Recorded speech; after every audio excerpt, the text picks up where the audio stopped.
આવતીકાલે સમગ્ર દેશમાં નીટ યુજી 2026ની પુનઃ પરીક્ષા યોજાવા જઈ રહી છે, જેના માટે ગુજરાત પોલીસ તંત્ર સંપૂર્ણ સજ્જ બન્યું છે।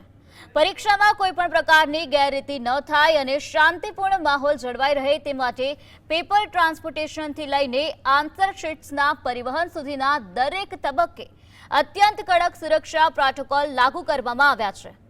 કેન્દ્ર અને રાજ્ય સરકાર તથા એનટીએ સાથે પોલીસ તંત્ર સતત સંકલનમાં છે। ડમી ઉમેદવારોને રોકવા માટે દરેક પરીક્ષા કેન્દ્ર પર સઘન ચેકિંગ કરવામાં આવશે। આ ઉપરાંત સાયબર સેન્ટર ઓફ એક્સલન્સ દ્વારા સોશિયલ મીડિયાનું સતત મોનિટરિંગ કરવામાં આવશે અને અફવા ફેલાવનારાઓ સામે કડક કાર્યવાહી કરાશે। પરીક્ષા કેન્દ્રોની બહાર ભીડ ન થાય તે માટે જિલ્લા પોલીસને વિશેષ સૂચનાઓ આપી દેવામાં આવી છે।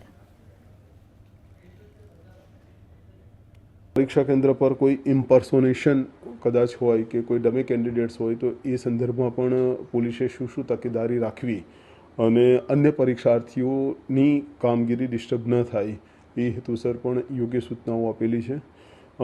વોટ્સએપ એ ઉપરાંત ટેલિગ્રામ પર પ્રતિબંધ છે। અન્ય જે મેસેજિંગ એપ્સ છે એ સંદર્ભમાં પણ સ્ટેટ પોલીસની જે means cyber centre of excellence સહિતની બ્રાન્ચ પૂરતી વોચ રાખી રહી છે।